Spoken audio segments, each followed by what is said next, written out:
എല്ലാവർക്കും നമസ്കാരം. ഇന്നത്തെ ക്ലാസ്സിൽ നമ്മൾ നോക്കാൻ പോകുന്നത് നമ്മുടെ മോക്ക് ടെസ്റ്റ് സീരീസിൻ്റെ പാർട്ട് 3 ആണ്. അപ്പോൾ എല്ലാവരും മാക്സിമം അറ്റൻഡ് ചെയ്യുക. എത്ര മാർക്ക് കിട്ടിയെന്നുള്ളത് കമൻറ്റ് ബോക്സിൽ കമൻറ്റ് ചെയ്യുക. ഒന്നാമത്തെ ചോദ്യം, ദേശീയ മനുഷ്യാവകാശ കമ്മീഷൻ്റെ പ്രഥമ ചെയർമാൻ ആരായിരുന്നു? ദേശീയ മനുഷ്യാവകാശ കമ്മീഷൻ്റെ പ്രഥമ ചെയർമാൻ ആരായിരുന്നു? Answer option C, justice Ranganath Mishra. Justice Ranganath മിശ്രയാണ് ദേശീയ മനുഷ്യാവകാശ കമ്മീഷന്റെ പ്രഥമ ചെയർമാൻ. നിലവിലെ ദേശീയ മനുഷ്യാവകാശ കമ്മീഷൻ ചെയർമാനാണ് justice V Ramasubramanian. Justice V രാമസുബ്രഹ്മണ്യനാണ് നിലവിലെ ദേശീയ മനുഷ്യാവകാശ കമ്മീഷൻ ചെയർമാൻ. 1990 വിവരാവകാശത്തിന് വേണ്ടിയുള്ള പ്രസ്ഥാനം ആരംഭിച്ച സംഘടന ഏതാണ്? 1990 വിവരാവകാശത്തിന് വേണ്ടിയുള്ള പ്രസ്ഥാനം ആരംഭിച്ച സംഘടന ഏതാണ്? ആൻസർ ഓപ്ഷൻ ഡി, മസ്ദൂർ കിസാൻ ശക്തി സംഗതൻ. മസ്ദൂർ കിസാൻ ശക്തി സംഗതനാണ് 1990 വിവരാവകാശത്തിന് വേണ്ടിയുള്ള പ്രസ്ഥാനം ആരംഭിച്ച സംഘടന. ഇന്ത്യൻ നാഷണൽ കോൺഗ്രസ് ഗാന്ധിജിയുടെ നേതൃത്വത്തിൽ നടത്തിയ അവസാനത്തെ ബഹുജന സമരം ഏതായിരുന്നു? ഇന്ത്യൻ നാഷണൽ കോൺഗ്രസ് ഗാന്ധിജിയുടെ നേതൃത്വത്തിൽ നടത്തിയ അവസാനത്തെ ബഹുജന സമരം ഏതായിരുന്നു? Answer option D, quit India സമരം. ക്വിറ്റ് ഇന്ത്യ സമരമായിരുന്നു ഇന്ത്യൻ നാഷണൽ കോൺഗ്രസ് ഗാന്ധിജിയുടെ നേതൃത്വത്തിൽ നടത്തിയ അവസാനത്തെ ബഹുജന സമരം. സന്താൾ കലാപം നടന്ന വർഷം. സന്താൾ കലാപം നടന്ന വർഷം. Answer option B, 1855 1856. 1855 1856 സന്താൾ കലാപം നടന്നത്. ഇന്ത്യൻ ദേശീയ പ്രസ്ഥാനത്തിന്റെ നഴ്സറി എന്നറിയപ്പെടുന്ന പ്രദേശം. ഇന്ത്യൻ ദേശീയ പ്രസ്ഥാനത്തിന്റെ നഴ്സറി എന്നറിയപ്പെടുന്ന പ്രദേശം. Answer option C, Bengal. ബംഗാളാണ് ഇന്ത്യൻ ദേശീയ പ്രസ്ഥാനത്തിന്റെ നഴ്സറി എന്നറിയപ്പെടുന്ന പ്രദേശം. ഇന്ത്യൻ നാഷണൽ കോൺഗ്രസിന്റെ പ്രസിഡന്റ് സ്ഥാനം അലങ്കരിച്ച ഏക മലയാളി ആരായിരുന്നു? ഇന്ത്യൻ നാഷണൽ കോൺഗ്രസിന്റെ പ്രസിഡന്റ് സ്ഥാനം അലങ്കരിച്ച ഏക മലയാളി ആരായിരുന്നു? Answer option B, C Sankaran Nair. C Sankaran നായരാണ് ഇന്ത്യൻ നാഷണൽ കോൺഗ്രസിന്റെ പ്രസിഡന്റ് സ്ഥാനം അലങ്കരിച്ച ഏക മലയാളി. ഒന്നാം സ്വാതന്ത്ര്യ സമരം ആരംഭിച്ചത് എന്നാണ്? ഒന്നാം സ്വാതന്ത്ര്യ സമരം ആരംഭിച്ചത് എന്നാണ്? Answer option D, 1857 May 10. 1857 May 10 ഒന്നാം സ്വാതന്ത്ര്യ സമരം ആരംഭിച്ചത്. ക്വിറ്റ് ഇന്ത്യ ദിനം എന്നാണ്? ക്വിറ്റ് ഇന്ത്യ ദിനം എന്നാണ്? Answer option D, August 9 1942. August 9 1942 quit India ദിനം. അതിർത്തി ഗാന്ധി എന്നറിയപ്പെടുന്നത് ആരെയാണ്? അതിർത്തി ഗാന്ധി എന്നറിയപ്പെടുന്നത് ആരെയാണ്? Answer option A, Khan Abdul Ghaffar Khan. Khan Abdul Ghaffar ഖാനെയാണ് അതിർത്തി ഗാന്ധി എന്ന് അറിയപ്പെടുന്നത്. സ്വാതന്ത്ര്യലബ്ധിക്ക് ശേഷം ഗോവ പോർച്ചുഗീസുകാരിൽ നിന്ന് വീണ്ടെടുക്കുന്നതിനായി ഇന്ത്യ നടത്തിയ സൈനിക മുന്നേറ്റം അറിയപ്പെടുന്നത് എന്തു പേരിലാണ്? സ്വാതന്ത്ര്യലബ്ധിക്ക് ശേഷം ഗോവ പോർച്ചുഗീസുകാരിൽ നിന്ന് വീണ്ടെടുക്കുന്നതിനായി ഇന്ത്യ നടത്തിയ സൈനിക മുന്നേറ്റത്തിന്റെ പേര്? Answer option B, operation Vijay. Operation Vijay ആണ് സ്വാതന്ത്ര്യലബ്ധിക്ക് ശേഷം ഗോവ പോർച്ചുഗീസുകാരിൽ നിന്ന് വീണ്ടെടുക്കുന്നതിനായി ഇന്ത്യ നടത്തിയ സൈനിക മുന്നേറ്റം. സംസ്ഥാന പുനഃസംഘടനാ കമ്മീഷന്റെ ചെയർമാൻ ആരാണ്? സംസ്ഥാന പുനഃസംഘടനാ കമ്മീഷന്റെ ചെയർമാൻ ആരായിരുന്നു? Answer option A, Fazal Ali. Fazal അലിയായിരുന്നു സംസ്ഥാന പുനഃസംഘടനാ കമ്മീഷന്റെ ചെയർമാൻ. കേരളത്തിന്റെ ഹരിത ശ്വാസകോശം എന്നറിയപ്പെടുന്ന പക്ഷി സങ്കേതം ഏതാണ്? കേരളത്തിന്റെ ഹരിത ശ്വാസകോശം എന്നറിയപ്പെടുന്ന പക്ഷി സങ്കേതം ഏതാണ്? Answer option A, Mangalavanam. മംഗളവനമാണ് കേരളത്തിന്റെ ഹരിത ശ്വാസകോശം എന്നറിയപ്പെടുന്ന പക്ഷി സങ്കേതം. സിംഹവാലൻ കുരങ്ങുകളുടെ ആവാസ വ്യവസ്ഥയായി നിലനിർത്തുന്നത്? സിംഹവാലൻ കുരങ്ങുകളുടെ ആവാസ വ്യവസ്ഥയായി നിലനിർത്തുന്നത്? Answer option C, silent Valley ദേശീയോദ്യാനം. സൈലന്റ് വാലി ദേശീയോദ്യാനമാണ് സിംഹവാലൻ കുരങ്ങുകളുടെ ആവാസ വ്യവസ്ഥയായി നിലനിർത്തുന്നത്? കേരളത്തിലെ ഏക ശുദ്ധജല തടാകം? കേരളത്തിലെ ഏക ശുദ്ധജല തടാകം? ആൻസർ ഓപ്ഷൻ ബി ശാസ്താംകോട്ടക്കായൽ. ശാസ്താംകോട്ടക്കായലാണ് കേരളത്തിലെ ഏക ശുദ്ധജല തടാകം.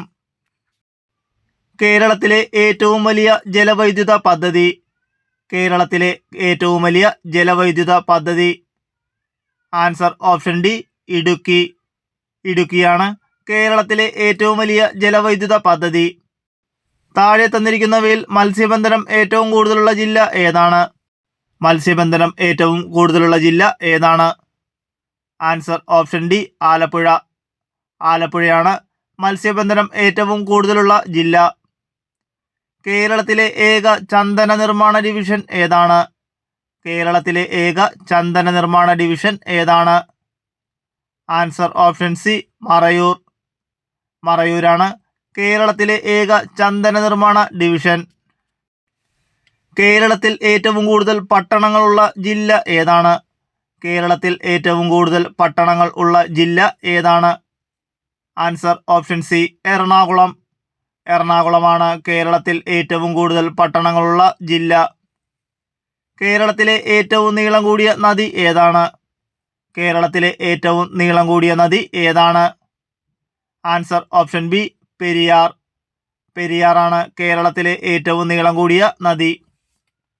കേരളത്തിലെ ഏറ്റവും കൂടുതൽ ജനസംഖ്യയുള്ള ജില്ല ഏതാണ്?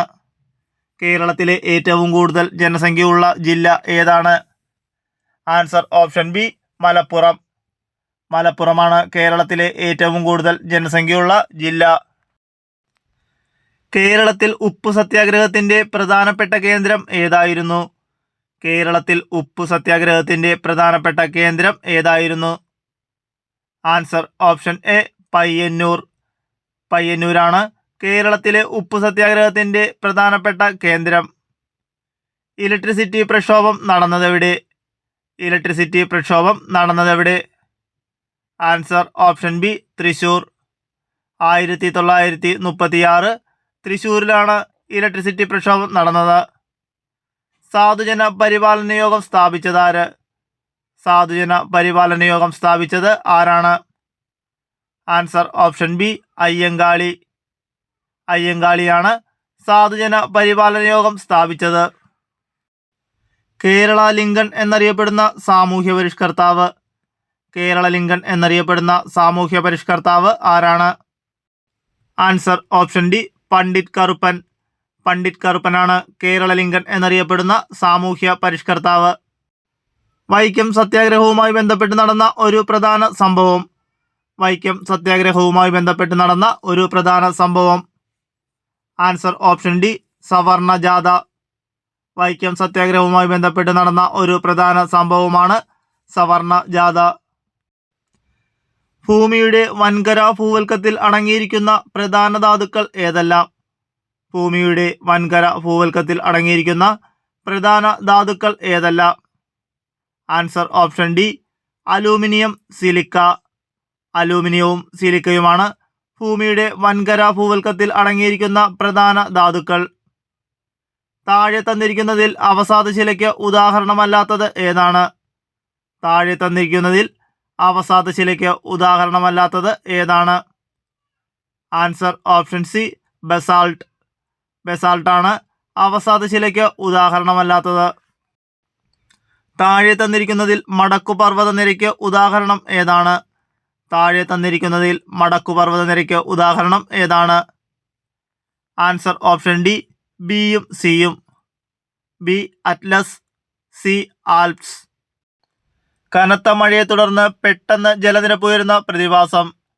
കനത്ത മഴയെ തുടർന്ന് പെട്ടെന്ന് ജലനിരപ്പ് ഉയരുന്ന പ്രതിഭാസം? ആൻസർ ഓപ്ഷൻ എ മലവെള്ളപ്പാച്ചിൽ. മലവെള്ളപ്പാച്ചിലാണ് കനത്ത മഴയെ തുടർന്ന് പെട്ടെന്ന് ജലനിരപ്പ് ഉയരുന്ന പ്രതിഭാസം. ഇന്ത്യയിൽ ഏറ്റവും ഉയർന്ന ജനസംഖ്യയുള്ള സംസ്ഥാനം? ഇന്ത്യയിൽ ഏറ്റവും ഉയർന്ന ജനസംഖ്യയുള്ള സംസ്ഥാനം ഏതാണ്? Answer option A U P. U P ആണ് ഇന്ത്യയിൽ ഏറ്റവും ഉയർന്ന ജനസംഖ്യയുള്ള സംസ്ഥാനം. 1,00,000-ലധികവും 10 ലക്ഷത്തിൽ താഴെയും ജനസംഖ്യയുള്ള നഗരങ്ങൾ അറിയപ്പെടുന്ന പേര്? 1,00,000-ലധികവും 10,00,000-ൽ താഴെയും ജനസംഖ്യയുള്ള നഗരങ്ങൾ അറിയപ്പെടുന്ന പേര് എന്താണ്? ആൻസർ ഓപ്ഷൻ സി, നഗരം. ഇന്ത്യയിൽ ശരത്കാലം അനുഭവപ്പെടുന്ന കാലഘട്ടം. ഇന്ത്യയിൽ ശരത്കാലം അനുഭവപ്പെടുന്ന കാലഘട്ടം ഏതാണ്? ആൻസർ ഓപ്ഷൻ ഡി, സെപ്റ്റംബർ മുതൽ ഒക്ടോബർ വരെ. സെപ്റ്റംബർ മുതൽ ഒക്ടോബർ വരെയാണ് ഇന്ത്യയിൽ ശരത്കാലം അനുഭവപ്പെടുന്ന കാലഘട്ടം. കേരളത്തിൽ ഏറ്റവും കൂടുതൽ അരി ഉൽപ്പാദിപ്പിക്കുന്ന ജില്ല. കേരളത്തിൽ ഏറ്റവും കൂടുതൽ അരി ഉൽപ്പാദിപ്പിക്കുന്ന ജില്ല ഏതാണ്? Answer option B, Palakkad. പാലക്കാടാണ് കേരളത്തിൽ ഏറ്റവും കൂടുതൽ അരി ഉൽപ്പാദിപ്പിക്കപ്പെടുന്ന ജില്ല. താഴെ തന്നിരിക്കുന്നവയിൽ ട്രാൻസ് ഹിമാലയത്തിൽ ഉൾപ്പെടുന്നത് ഏതാണ്? താഴെ തന്നിരിക്കുന്നവയിൽ ട്രാൻസ് ഹിമാലയത്തിൽ ഉൾപ്പെടുന്നത് ഏതാണ്? Answer option C, Ladakh Zanskar. Ladakh Zanskar ആണ് ട്രാൻസ് ഹിമാലയത്തിൽ ഉൾപ്പെടുന്നത്. ഇന്ത്യൻ നാഷണൽ കോൺഗ്രസ് രൂപീകരിക്കപ്പെട്ട വർഷം ഏതാണ്? ഇന്ത്യൻ നാഷണൽ കോൺഗ്രസ് രൂപീകരിക്കപ്പെട്ട വർഷം ഏതാണ്? Answer option C, 1885. 1885 Indian National Congress രൂപീകരിക്കപ്പെട്ട വർഷം. മഹാത്മാഗാന്ധി ഇന്ത്യയിൽ നടത്തിയ ആദ്യത്തെ സത്യാഗ്രഹം ഏതായിരുന്നു? മഹാത്മാഗാന്ധി ഇന്ത്യയിൽ നടത്തിയ ആദ്യത്തെ സത്യാഗ്രഹം ഏതായിരുന്നു? ആൻസർ ഓപ്ഷൻ ഡി, ചമ്പാരൻ സത്യാഗ്രഹം. ചമ്പാരൻ സത്യാഗ്രഹമായിരുന്നു മഹാത്മാഗാന്ധി ഇന്ത്യയിൽ നടത്തിയ ആദ്യത്തെ സത്യാഗ്രഹം. ഇന്ത്യൻ നാഷണൽ കോൺഗ്രസിന്റെ 1929 ലാഹോർ സമ്മേളനത്തിന്റെ അധ്യക്ഷൻ ആരായിരുന്നു? ഇന്ത്യൻ നാഷണൽ കോൺഗ്രസിന്റെ 1929 ലാഹോർ സമ്മേളനത്തിന്റെ അധ്യക്ഷൻ ആരായിരുന്നു? Answer option B, Jawaharlal Nehru. Jawaharlal Nehru ആയിരുന്നു ഇന്ത്യൻ നാഷണൽ കോൺഗ്രസിന്റെ 1929 ലാഹോർ സമ്മേളനത്തിന്റെ അധ്യക്ഷൻ. സ്വതന്ത്ര ഇന്ത്യയിലെ സംസ്ഥാന പുനഃസംഘടനാ കമ്മീഷൻ അധ്യക്ഷൻ ആരായിരുന്നു? സ്വതന്ത്ര ഇന്ത്യയിലെ സംസ്ഥാന പുനഃസംഘടനാ കമ്മീഷൻ അധ്യക്ഷൻ ആരായിരുന്നു? Answer option D, Fazal Ali. Fazal Ali ആയിരുന്നു സ്വതന്ത്ര ഇന്ത്യയിലെ സംസ്ഥാന പുനഃസംഘടനാ കമ്മീഷന്റെ അധ്യക്ഷൻ. ബംഗാൾ വിഭജനം നടത്തിയ വൈസ്രോയി ആരായിരുന്നു? ബംഗാൾ വിഭജനം നടത്തിയ വൈസ്രോയി ആരായിരുന്നു? ആൻസർ ഓപ്ഷൻ സി, കഴ്സൺ പ്രഭു. കഴ്സൺ പ്രഭുവാണ് ബംഗാൾ വിഭജനം നടത്തിയ വൈസ്രോയി. ഇന്ത്യൻ നാഷണൽ ആർമിയുടെ വനിതാ വിഭാഗത്തിന്റെ പേര് എന്തായിരുന്നു? ഇന്ത്യൻ നാഷണൽ ആർമിയുടെ വനിതാ വിഭാഗത്തിന്റെ പേര് എന്തായിരുന്നു? Answer option A, Rani Jhansi regiment. Rani Jhansi regiment എന്നാണ് ഇന്ത്യൻ നാഷണൽ ആർമിയുടെ വനിതാ വിഭാഗത്തിന്റെ പേര്. സന്താൽ കലാപം നടന്ന പ്രദേശം ഏതായിരുന്നു? സന്താൽ കലാപം നടന്ന പ്രദേശം ഏതായിരുന്നു? ആൻസർ ഓപ്ഷൻ ബി, രാജ്മഹൽ കുന്നുകൾ. രാജ്മഹൽ കുന്നുകളിൽ വെച്ചാണ് സന്താൽ കലാപം നടന്നത്. ചുവടെ തന്നിട്ടുള്ളതിൽ ബാലഗംഗാധര തിലകൻ ആരംഭിച്ച പത്രം ഏതായിരുന്നു? ബാലഗംഗാധര തിലകൻ ആരംഭിച്ച പത്രം ഏതായിരുന്നു? Answer option D, Maratha. Balagangadhara Thilakan ആരംഭിച്ച പത്രമായിരുന്നു മറാത്ത. സ്വതന്ത്ര ഇന്ത്യ ബൊക്കാറോയിൽ സ്ഥാപിച്ച ഇരുമ്പുരുക്ക് വ്യവസായശാലയ്ക്ക് സഹായം നൽകിയ വിദേശ രാഷ്ട്രം ഏതായിരുന്നു? സ്വതന്ത്ര ഇന്ത്യ ബൊക്കാറോയിൽ ആരംഭിച്ച ഇരുമ്പുരുക്ക് വ്യവസായശാലയ്ക്ക് സഹായം നൽകിയ വിദേശ രാഷ്ട്രം ഏതായിരുന്നു? Answer option C, Soviet Union. Soviet യൂണിയനാണ് സ്വതന്ത്ര ഇന്ത്യ ബൊക്കാറോയിൽ സ്ഥാപിച്ച ഇരുമ്പുരുക്ക് വ്യവസായശാലയ്ക്ക് സഹായം നൽകിയ വിദേശ രാഷ്ട്രം. കേരളത്തിൽ കർഷക ദിനമായി ആചരിക്കുന്ന ദിവസം ഏതാണ്? കേരളത്തിൽ കർഷക ദിനമായി ആചരിക്കുന്ന ദിവസമാണ് ആൻസർ ഓപ്ഷൻ എ, ചിങ്ങം 1. ചിങ്ങം 1 കേരളത്തിൽ കർഷക ദിനമായി ആചരിക്കുന്ന ദിവസം. ശാസ്താംകോട്ട തടാകം സ്ഥിതി ചെയ്യുന്ന ജില്ല ഏതാണ്? ശാസ്താംകോട്ട തടാകം സ്ഥിതി ചെയ്യുന്ന ജില്ല ഏതാണ്? Answer option C, Kollam. Kollam ജില്ലയിലാണ് ശാസ്താംകോട്ട തടാകം സ്ഥിതി ചെയ്യുന്നത്. ചുവടെ തന്നിട്ടുള്ളതിൽ രാജീവ് ഗാന്ധി ഖേൽ രത്ന അവാർഡ് ലഭിച്ച മലയാളി കായിക താരം ആരാണ്? ചുവടെ കൊടുത്തിട്ടുള്ളതിൽ രാജീവ് ഗാന്ധി ഖേൽ രത്ന അവാർഡ് ലഭിച്ച മലയാളി കായിക താരം ആരാണ്? Answer option B KM Beenamol. KM ബീനാമോൾക്കാണ് രാജീവ് ഗാന്ധി ഖേൽ രത്ന അവാർഡ് ലഭിച്ച മലയാളി കായിക താരം. ചേറ്റുവ മത്സ്യബന്ധന തുറമുഖം സ്ഥിതി ചെയ്യുന്ന ജില്ല ഏതാണ്? ചേറ്റുവ മത്സ്യബന്ധന തുറമുഖം സ്ഥിതി ചെയ്യുന്ന ജില്ല ഏതാണ്? Answer option D Thrissur. Thrissur ജില്ലയിലാണ് ചേറ്റുവ മത്സ്യബന്ധന തുറമുഖം സ്ഥിതി ചെയ്യുന്നത്. കേരളത്തിലെ ആദ്യത്തെ ജലവൈദ്യുത പദ്ധതി ഏതായിരുന്നു? കേരളത്തിലെ ആദ്യത്തെ ജലവൈദ്യുത പദ്ധതി ഏതായിരുന്നു? Answer option B Pallivasal. പള്ളിവാസലാണ് കേരളത്തിലെ ആദ്യത്തെ ജലവൈദ്യുത പദ്ധതി. കേരളത്തിൽ നിലവിൽ എത്ര അന്താരാഷ്ട്ര വിമാനത്താവളങ്ങളാണ് ഉള്ളത്? കേരളത്തിൽ എത്ര അന്താരാഷ്ട്ര വിമാനത്താവളങ്ങളുണ്ട്? Answer option C 4. കേരളത്തിൽ 4 അന്താരാഷ്ട്ര വിമാനത്താവളങ്ങളാണ് ഉള്ളത്. കേരള ആരോഗ്യ സർവകലാശാല സ്ഥിതി ചെയ്യുന്ന സ്ഥലം ഏതാണ്? കേരള ആരോഗ്യ സർവകലാശാല സ്ഥിതി ചെയ്യുന്ന സ്ഥലം ഏതാണ്? Answer option D Thrissur. Thrissur ജില്ലയിലാണ് കേരള ആരോഗ്യ സർവകലാശാല സ്ഥിതി ചെയ്യുന്നത്. ക്വിറ്റ് ഇന്ത്യ സമരവുമായി ബന്ധപ്പെട്ട് കേരളത്തിൽ നടന്ന സംഭവം ഏതായിരുന്നു? ക്വിറ്റ് ഇന്ത്യ സമരവുമായി ബന്ധപ്പെട്ട് കേരളത്തിൽ നടന്ന സംഭവം ഏതായിരുന്നു? Answer option C Keezhariyur bomb case. Keezhariyur bomb കേസാണ് ക്വിറ്റ് ഇന്ത്യ സമരവുമായി ബന്ധപ്പെട്ട് കേരളത്തിൽ നടന്ന സംഭവം. തിരുവിതാംകൂർ കൊച്ചി സംയോജനം നടന്ന വർഷം. തിരുവിതാംകൂർ കൊച്ചി സംയോജനം നടന്ന വർഷം. Answer option D 1949. 1949 Thiruvithamkoor Kochi സംയോജനം നടന്നത്.